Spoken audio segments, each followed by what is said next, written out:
What's up, fellas? How are we doing today?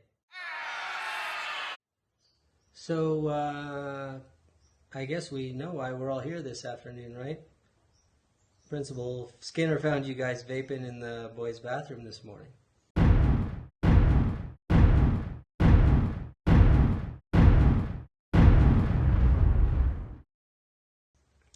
And in lieu of detention, I convinced him to let you spend some time with me. Because I think we could use this time a little more valuably together, talking about dangers and possible consequences of vaping.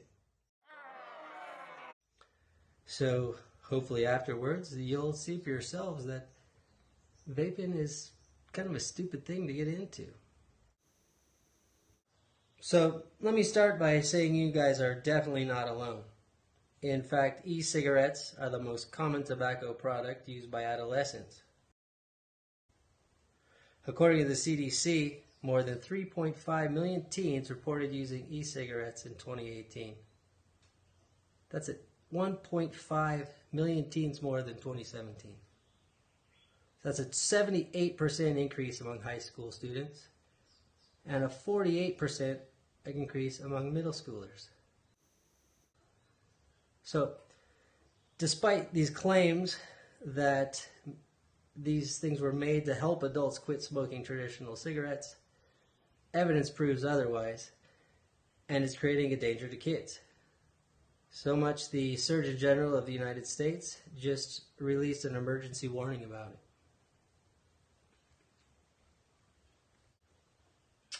I, Surgeon General of the United States Public Health Service, VADM Jerome Adams, am emphasizing the importance of protecting our children from a lifetime of nicotine addiction and associated health risks by immediately addressing the epidemic of youth e-cigarette use.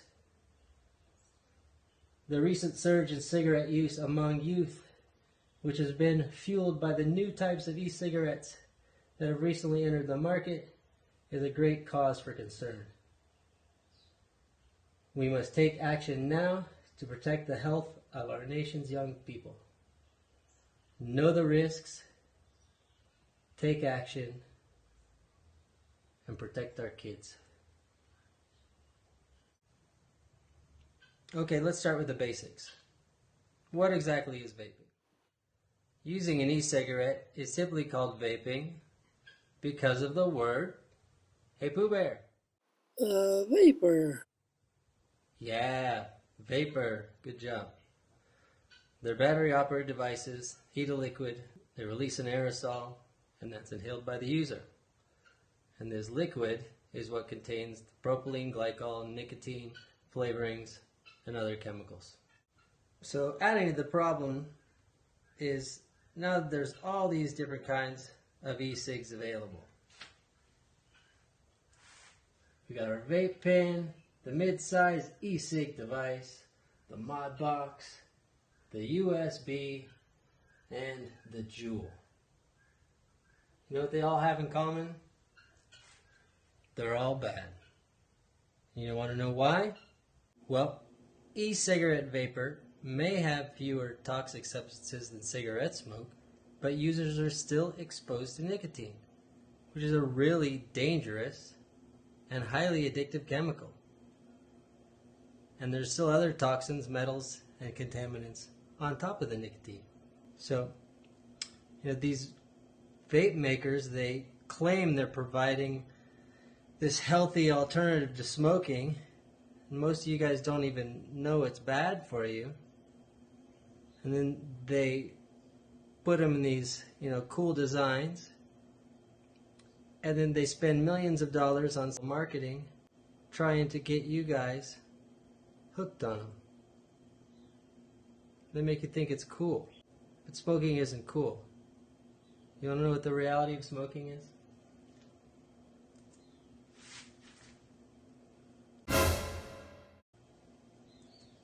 Not cool.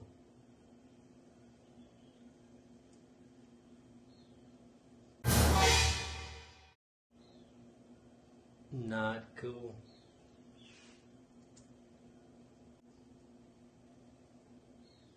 Black lung? Mm-mm. Not cool either. And of course, death. Death, also not cool. That's the reality of smoking right there, guys. You know, smoking kills more than 480,000 Americans each year. That's just Americans in this country. Who knows what the global statistics are? And it's one of the most preventable causes of death and disease. It's great that adults and kids are smoking cigarettes less, but using e-cigs and other tobacco products are still very dangerous and far from a safe alternative. So, when someone uses a nicotine product like a Juul, they absorb the nicotine through the lining of their nose, mouth, and lungs. That's how it gets into your bloodstream. When nicotine reaches the brain, it messes with your feelings of pleasure and reward and boosts levels of a chemical called dopamine. So, when people use nicotine a lot, it changes the balance of chemical messengers in their brain. If a person stops using nicotine quickly, they disrupt this chemical balance and you get physical and psychological side effects. That's why they call it nicotine addiction. So, you hear all the time that, oh, we don't know how bad the effects of vapings are. They're probably fine. But that's not true. The effects of e-cigarettes have been well documented. Effects of nicotine are well known to be bad for your blood pressure, respiratory rate, heart rate. It changes the brain's reward system. So one study in Medical News Today also said that the flavors are toxic for your heart. And the second found lung exposure to toxic chemicals like nickel and chromium. And another study this year explains that e-cigarettes may produce dangerously high levels of formaldehyde. Do you know what formaldehyde is? The stuff in science class keeps brains stuff in. So, research just published in January 2018 found that mice exposed to e-cigarette vapor displayed DNA damage in the lungs, bladder, and heart. So this damage may increase their risk of cancer, heart disease, and lung problems. So researchers think, well, if it happens in mice, it's likely that it could do similar damage in humans. Okay, let's do some quick math. Average cost of a vape, about $50. You guys remember how many teen smokers? Yes, Simon. 3,500,000. You know what 50 times 3,500,000 is? $175 million. Yep. That's the potential that those companies are going to make off you. And just kids. That doesn't even include the flavor pods. Look at this.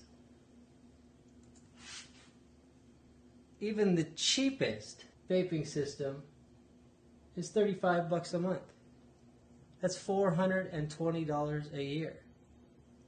So, aside from screwing up your health, they're screwing your wallet. Guys, my point here is that there's a lot of money to be made. And it's to be made at your expense. These vape manufacturers, they're just going to keep telling you that vaping is safe, so you'll buy their products. They just want your money, and they want it for the rest of your life. So please, believe the science, not all the social media, the Instagram pics telling you that it's a cool thing to do. It's not. These companies spend millions and millions of dollars in social media to make you think it's cool. And they're lying to you. So don't be a sucker. Even if their poison comes in cotton candy or unicorn puke, it's still poison. So Don't be ignorant. Now, the proven ways of preventing you guys from getting suckered into this: raising cigarette prices, restricting access by raising the age limit to 21 to buy cigarettes, regulating tobacco marketing and media campaigns. Well, those are out of my hands. Well, except for the voting booth. But what I can do is educate you and your parents about the risks and continue this dialogue with you and the rest of the school. Now, I realize that except for Pooh Bear and Mickey, this is your first infraction. So this is what's going to happen. First, district policy states I'm obligated to notify your parents. Don't have a choice. Clearly states in our school rules that e-cigarettes are illegal on all district campuses, and you all knew that when you entered the bathroom together. So, Timmy, Monty, Simon, Spot, today's your lucky day. You only have to deal with your parents. For us, you're getting off with an official warning. You're welcome. Pooh Bear, Mickey. Well, as you know, this isn't the first time we've had the pleasure of this conversation. So, here's what we're going to do with you. Just like over at the high school, what Principal LeMasters does, you're going to put together a presentation about the dangers of vaping, and then you're going to present it to your parents. You both have your second period PE this quarter, and I've arranged with Coach Carter for you to spend the rest of this week here in the Counseling Center to work on it that period. Now, all of you will receive some handouts for your parents as well, and I expect to get the confirmation sheets signed and returned by the end of this week, too. Any questions? Anything else you guys want to talk about while you're here? Okay, great. Well, thank you for your attention, and you guys have a great vape-free day. Take care.